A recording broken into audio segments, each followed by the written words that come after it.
इसका संदर्भ क्या है? संदर्भ है बंगाल। और अभी एक बात मैं बताऊं कि बड़े आनंद का विषय है, मैंने अपने जीवन में ऐसा वातावरण नहीं देखा था जो अभी भारतवर्ष में है। बंगाल के कारण पूरा सोशल मीडिया अभी इसी बात पर उलझा हुआ है कि गौवध नहीं करना है, करना है, क्या करना है, नहीं करना है। और ये बड़ा शुभ लक्षण है, बहुत अच्छा है। और इसका श्रेय अभी शुभेंदु अधिकारी को जाता है, जिन्होंने बहुत साहसी कहिए कि एक प्रकार से निर्णय लिया है। और 1950 में जो एक उनके यहाँ अधिनियम बना था बंगाल में कि जो पशु वध को लेकर उसको एक गाइडलाइन के रूप में उन्होंने जारी किया है। और इस गाइडलाइन के पीछे बंगाल के हाई कोर्ट का एक निर्णय भी है। तो पहला प्रश्न तो ये उठता है कि 1950 से लेकर के 2026 तक जितनी भी सरकारें बंगाल में हुई हैं, उन सरकारों ने अपने ही अधिनियम का उल्लंघन किया है। और इन सभी सरकारों को, अर्थात उस सरकार में जो लोग थे, मुखिया थे, उन सबको जेल हो जाना चाहिए, क्योंकि उन सब ने जघन्य अपराध किया है। और जो सबसे तात्कालिक जघन्य अपराध किया है वो ममता बानो ने किया है, क्योंकि ममता बानो के आचरण से, शील से, स्वभाव से कहीं से भी नहीं लगता कि वो हिंदू है, वो मियाइन है। और इसीलिए उसने 2018 के बाद भी, जबकि वो 2011 से मुख्यमंत्री है, 1950 का कानून है, लेकिन उसने लागू नहीं किया। 2018 में हाई कोर्ट के हस्तक्षेप के बावजूद उसने लागू नहीं किया। तो मेरा तो कहना यह है कि सबसे पहले उसको उठाकर जेल कर देना चाहिए, और उसके साथ ही और मंत्रियों को और भी लोग जो इसमें सम्मिलित हो। अब आप देखिए कि हुआ क्या है। 13 मई को शुभेंदु अधिकारी की सरकार ने एक दिशा निर्देश जारी किया। उस दिशा निर्देश में क्या था? वो 1950 का एक्ट था, जो सीधे तौर पे गौवध का मना नहीं करता। वो ये कहता है कि कोई भी पशु जो वृद्ध हो, कृषि योग्य नहीं हो, कुछ ढोने योग्य नहीं हो, अर्थात किसी काम का ना हो, उसका एक प्रमाण पत्र जारी किया जाए नगर पालिका के द्वारा, जो वेटरनरी डॉक्टर होते हैं वो दें। जैसे कि अपंग हो, बीमार हो, वृद्ध हो, तभी उसको काटने का आदेश दिया जाएगा। और काटा जाएगा कहां पशु? तो केवल सरकारी मान्यता प्राप्त बूचड़खाने में, अर्थात सड़क पर ऐसे ही कहीं आप नहीं काट सकते। अभी आपने देखा होगा कि केरल में बीच सड़क पर गाय को काटा गया, उसके मांस को पकाया गया और बीफ पार्टी की गई इस देश में। तो यह जो हो रहा था उस पर यह नियम है। मेरा कहना है यह नियम अपने आप में पर्याप्त नहीं है, क्योंकि हम नहीं चाहते कि 14 वर्ष के बाद भी उस पशु को काटा जाए।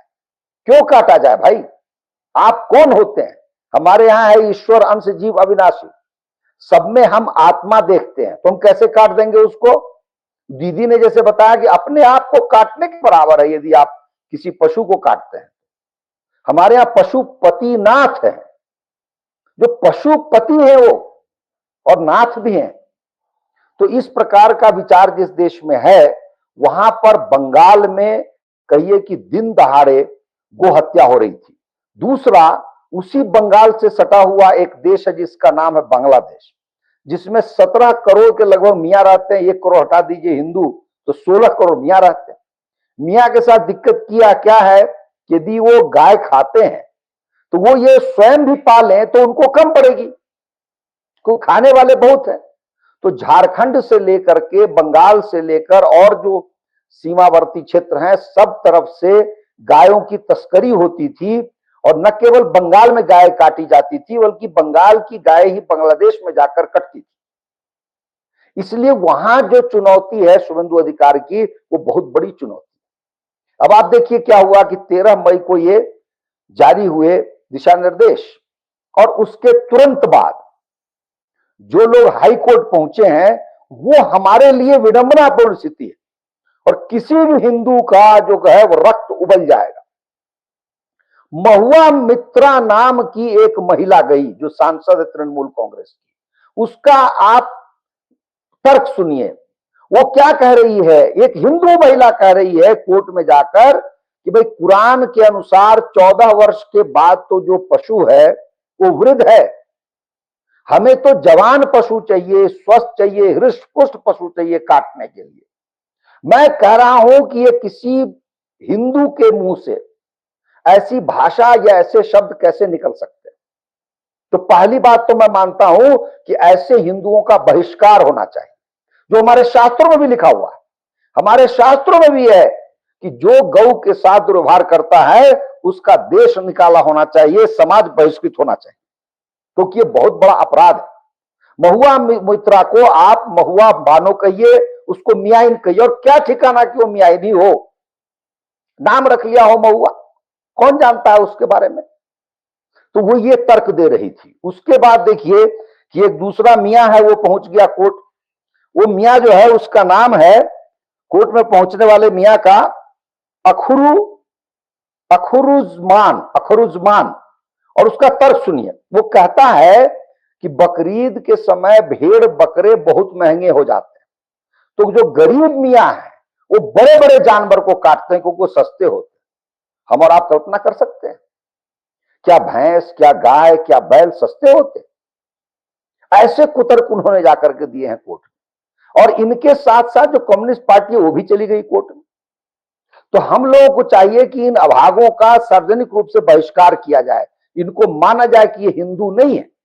जैसे ममता बानो हिंदू नहीं थी या हिंदू नहीं है, या उसका भतीजा हिंदू नहीं है, वैसे ही महुआ मुत्रा भी हिंदू नहीं है, या जो जो लोग गए पिटीशन देने वो हिंदू नहीं। ईश्वर की कृपा से उसी बंगाल के हाई कोर्ट ने ये जो याचिका थी इसको बिल्कुल निरस्त कर दिया, ये कहते हुए कि 1950 के अधिनियम के आधार पर ये दिशा निर्देश जारी किए गए हैं और उनका समर्थन हमने स्वयं किया 2018 में। हाई कोर्ट ये चाहता रहा है। उसके बाद हाई कोर्ट ने यह भी कहा कि जो दिशा निर्देश है उसमें एक चीज मिसिंग है, उसको जोड़ा जाए। वो यह है कि सार्वजनिक स्थानों पर किसी प्रकार का पशु का वध नहीं होगा। अब इसके बाद जो है पूरे देश में मिर्ची लग गई मियां को, एक वातावरण बन गया। और अब जो पंकज जी कह रहे हैं कि मदनी जैसे लोग वो ये कह रहे हैं कि राष्ट्रीय पशु बनाओ, मानो गाय को, और उसके बाद में हम लोग उसको नहीं खाएंगे, हम लोग भी सम्मान करेंगे क्योंकि हिंदू तो ऐसे ही गौ को माता कहते हैं। और मैं तो मानता हूं कि ये बड़ा अनुकूल समय है यदि मोदी और अमित शाह चाहते हैं कि वो नरक में न जाएं। क्योंकि शास्त्र क्या कहता है मैं आपको बताऊं, जो राजा गौवध को नहीं रोक पाता है उसके लिए सोचिए कि हमारे शास्त्र क्या कहते हैं। हमारे शास्त्र कहते हैं कि जो राजा गौवध को होने देता है या सहन करता है या उसको नहीं रोक पाता है वह भी महापाप है, महापापी है, और महापापी को नरक में जाता होता है। मैं तो यह भी मानता हूं कि अब भी यदि सुधर जाए मोदी और अमित शाह तब भी शायद इनको स्वर्ग नहीं मिलेगा, क्योंकि अभी तक का तो अन्याय इन्होंने बहुत कर दिया। गुजरात में कटवाई गाय, यहां कटवाई गाय, तो अब तो मिलेगा नहीं। लेकिन हाँ, पाप घटाने के लिए चाहिए कि अविलंब इस पर वो कानून बनावे देशव्यापी। मैं ओवैसी की एक बात से सहमत हूं कि ओवैसी का ये कहना कि नॉर्थ ईस्ट में जो गौ है वो हो जाता है गोवा में यमी यमी और दूसरे जगह हो जाती है मम्मी मम्मी, तो ये जो वो तंज कसता है उस तंज में कुछ दम है। भाई एक छोटी बात है कानून बनाना जिसका आधार आपको संविधान देता है, क्यों नहीं बनाया आपने कानून? 2026 चल रहा है, 12 वर्षों से इस देश के शीर्ष पर आप बैठे हुए हैं, लेकिन एक बात नहीं भूलिए, जिन लोगों ने भी गौ वध कराया है उसका अंत बहुत बुरा हुआ है। इंदिरा गांधी प्रचंड प्रमाण है इस बात का। तो करपात्री जी महाराज ने जो श्राप दिया वो श्राप लग गया, उसे ही नहीं लगा, उसके वंशजों को भी लगा, और आज इंदिरा का वंश ही समाप्त हो गया, क्योंकि राहुल ने तो विवाह किया नहीं है, आगे कुछ है नहीं। राहुल राजीव का बेटा नहीं है। और राहुल राजीव का बेटा नहीं है, ये भी कहा जाता है। हाँ, डीएनए दिया नहीं था चेक करने के लिए। तो इसलिए मैं तो इतना ही कहना चाह रहा हूं, मुख्यतः आज का जो ये कहिए कि वार्ता है आज की, वो दीदी केंद्रित है, क्योंकि दीदी ने बहुत श्रम किया है और उनको वो चाहती हैं कि इस पर बहुत सारी बातें हों और आगे भी इस पर हम बात करेंगे। इसलिए मैं यहीं पर रुकता हूं और मैं तो ये कह रहा हूं कि जैसे बंगाल का भी जो ये कानून है हमारे लिए उपयुक्त नहीं है, पर्याप्त नहीं है, क्योंकि उसमें तो फिर भी पशु को काटने की बात की गई है ना। क्यों हम काटने दें पशु को? पशु के अनेकानेक उपयोग हैं, जिन उपयोग के विषय में हमें जानना चाहिए। और भारत के संदर्भ में एक और बात मैं कहना चाह रहा हूं कि भारत में महाराष्ट्र में गौ माता का एक कुछ उसकी योजना चली है।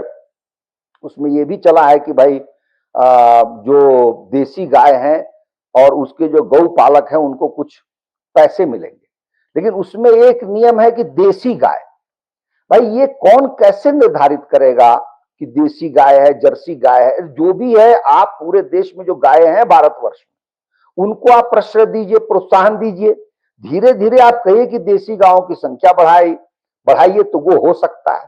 लेकिन वर्तमान में यदि आप ऐसा कानून बनाते हैं तो मैं समझता हूं ये न्याय नहीं, आप अन्याय अधिक करते हैं। क्योंकि लंबा समय बीत गया 80 वर्षों का, इसमें जर्सी या दूसरा उसमें क्रॉस ब्रीडिंग हुई है और तरह तरह की गायें हमारे देश में बन गई हैं। तो आप कुछ दिन के लिए तो गायों को ही, गाय जो प्रजाति है उसको आप गाय मान करके उस प्रकार का सम्मान दीजिए, क्योंकि उस सब में हम मानते हैं कि ईश्वर का वास है। उसके बाद धीरे धीरे प्रगति करेंगे। तो मैं यहीं पर रुकता हूं